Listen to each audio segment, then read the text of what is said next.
I was never an atheist. I was always an agnostic, even when I was a Sam Harris, TED Talk, Christopher Hitchens guy, which is who I was before I fell in. Um, um, I always had a belief, but I never had like a connection. Latin Mass gave me something where I felt connected, which took me out of belief into connection. Belief kept me, I had belief because that's the rational, logical. It's not logical or rational to be atheist. If you really go deep enough, you get to the Big Bang and then you're screwed again. You have to account for it somehow, which puts you in a belief situation. Right. But too much of that logic and too much of that rationale takes me out of feeling, which takes me out of connection. No, it's a good instinct, because Catholicism, I think part of our genius is we never threw anything out. That we have kind of this all-encompassing thing. You want rationality, man, you got Thomas Aquinas, and he's more rational than anyone in the whole Western tradition. But then that same Thomas Aquinas, who could write in a highly, highly technical way, they say couldn't get through Mass without weeping copiously. Yeah. And so that's Catholicism, is that we've got the emotion, we've got the art, we've got the sensible, we've got the intellectual, and it's all there. We never threw anything away, And so, because people are in different places. When I was a young kid, I responded to Aquinas' arguments. They made a huge difference to me. Wow, that is really rationally compelling. Other people responded very different ways. I responded differently at different stages of my life. When I got through that, and then other things opened up to me, So I love that we've got this house with all these doors that are open, and whatever door works for you, come on in. Well, Merton is really interesting because he's a poet, and he speaks really rationally, but his writings are, and he was an atheist. So if you walk in and you were me reading, Seven Story Mountain, he spoke to every part of me. He was a big deal for me. Him and... he was for me too. Yeah. I didn't realize that you had read, so you read the Seven Story Mountain. It was sort of required if you were going to play Pio, I was told. He was a big deal. Very interesting. Yeah, the guys who catechized me, all the guys at San Lorenzo gave me him and Jim Townsend. Jim Townsend was a Capuchin who formerly was a con man. He was a convict. He had murdered his pregnant wife and then spent 20 years in prison and then spent 35 years in the seminary, or 35 years in the order. In the order, yeah. And he was another invite for a person who felt totally depraved when I walked in. I walked into this, my life was on fire. I was walking out of hell. It wasn't like I willingly came in here on a white horse singing show tunes. I came in here on fire, and I didn't want to be an actor anymore, and my life was a mess, complete mess, and I had hurt a lot of people, and I felt deep shame, deep guilt. I didn't like to go outside much. I had a yearning not be here anymore. I was on my way out. Is that where you were when you accepted the role of Padre Pio? This is why when you spoke about the role, I wanted to kind of dive in there because it's kind of formative to how this all happened to me. I was willing because pain made me willing to go about this in a different way than I had previously. My opinion about God before this happened, before the pain struck, before my world had crumbled, was art, love, and God. They all mean the same thing. They're synonymous.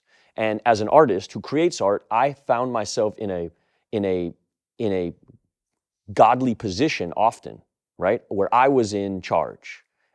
And I had also been told my whole life, your life is your life. You have to make with it what you can, You got to be a good guy, and then you got to get married, and then you got to get a house, and you got to get a job and do good at your job, and your life is your life, and things will work out if you put effort in, and it's up to you. And I always really felt that, and it made it hard to believe in God because it felt like my managerial skills are what are going to amount to a fulfilled existence. Yeah. When all of my designs failed, when all of my plans went out the window, when my life had led to serious infliction of pain and damage on other people, I threw up my hands like my plans are garbage and I don't want to be here anymore. And that was required to enter Pio. You had to actually, it's why it feels like celestial mathematics or some kind of divine, it feels way, too coincidental to be a coincidence. But my life was completely, like I told you, on fire, and I'm in a spiritual program where I go on Zoom and we have meetings, and another person that was in this meeting, who's also part of this same fellowship of the down and outs, was a man named Abel Ferreira. And he wound up seeing me in the meeting. We shared sensibilities. We had heard each other share a few times. And then he wrote me in the chat box, "Do you know about Padre Pio?" And of course, I didn't know anything about Padre Pio. This is before the offer of the film. It's Yeah. just, okay. This had been gestating on his side for years because his grandfather comes from the same region in Pietrelcina, and he has a connection to Pio in many different ways. He's not a Catholic, he's a Buddhist, which I always had trouble with as a person who was always self, and now, I'm not gonna get into that conversation, but me and him have wrestled over this many times. And I thought, okay, well, what is this Padre Pio thing? And this is early days in my what now looks like a salvific journey from my side. Yeah. I was still egotistical on max. I was still grasping at straws. How do I hold on to what I've lost? How do I build a career again? And so when this director who I respected, I had known he made movies that I really loved. You know, Bad Lieutenant for me is one of the greatest performances ever made. And I know he's an actor's director. And the fact that there was this director reaching out to me, because at this point I'm nuclear. Nobody wants to talk to me, including my mother. The manager's not calling, the agent's not calling. I'm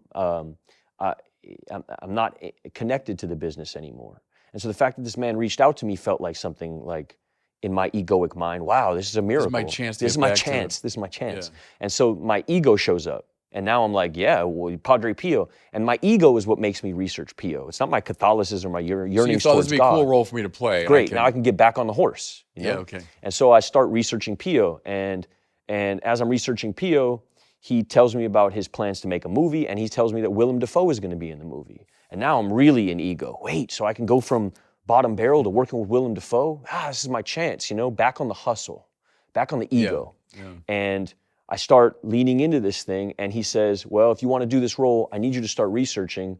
Go up and find I need you to go find a seminary, a Catholic that's when seminary. you made your way up to San Lorenzo. So the closest seminary to me, Yeah. living in Pasadena, was San Lorenzo. So Yeah. I drive up there, and I park my truck, and I start living in the parking lot.